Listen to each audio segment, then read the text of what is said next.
Assalamualaikum warahmatullahi wabarakatuh. Perkenalkan, nama saya Elisa Ramayanti, NIM C1C018091. Baik, di sini saya akan membahas tentang konsep keperilakuan dari psikologi dan psikologi sosial.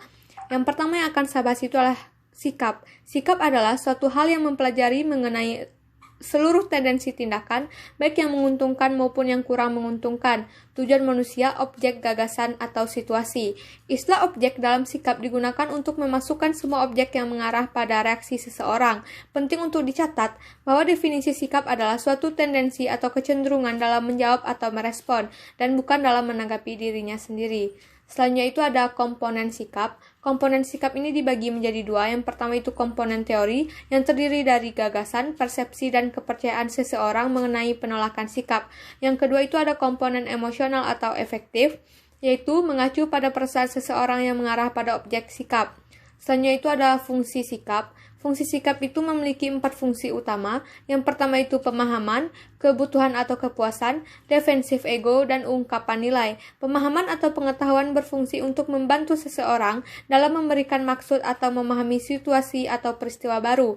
Selanjutnya itu ada sikap dan konsistensi. Umumnya, riset telah menyimpulkan bahwa orang-orang mengusahakan konsistensi antara sikap-sikapnya serta antara sikap dan perilakunya. Jika terdapat inkonsistensi, kekuatan untuk mengembalikan individu itu ke keadaan seimbang terus digunakan agar sikap dan perilakunya menjadi konsisten lagi.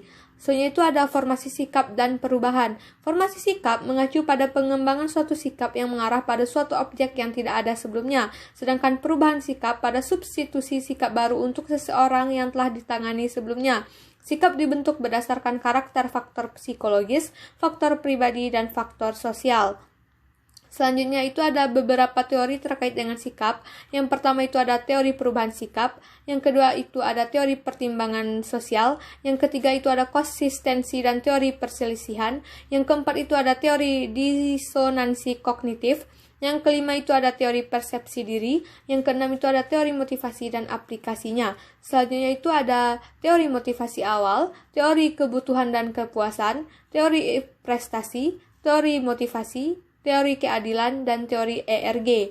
Selanjutnya ada teori harapan, teori penguatan, teori penetapan tujuan, teori atribusi, teori agensi, dan pendekatan diadik.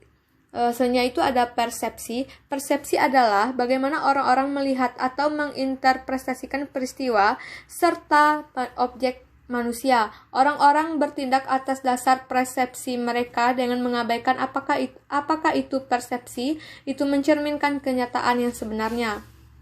Selanjutnya ada rangsangan fisik versus kecenderungan individu. Rancangan fisik itu adalah input yang berhubungan dengan perasaan, seperti penglihatan dan sentuhan. Sedangkan kecenderungan individu meliputi alasan, kebutuhan, sikap, pelajaran dari masa lalu, dan harapan. Selanjutnya ada pilihan, organisasi, dan penafsiran rangsangan. Selanjutnya itu ada keterkaitan persepsi bagi para akuntan. Para akuntan perilaku dapat menerapkan pengetahuan terhadap banyak aktivitas organisasi. Selanjutnya itu ada persepsi orang atau membuat penilaian mengenai orang lain. Penentuan tersebut sebagian besar bergantung pada 3 faktor. Yang pertama itu ada kekhususan atau ketersendirian, konsensus, dan konsistensi. Selanjutnya itu ada nilai. Arti penting nilai itu dalam mempelajari perilaku dalam organisasi. Nilai dinyatakan penting karena nilai meletakkan dasar untuk memahami sikap serta motivasi, dan area nilai memengaruhi persepsi manusia. Selanjutnya nilai dan dilema etika dapat disimpulkan disebabkan oleh manusia yang berhubungan dengan kemerosotan standar etika.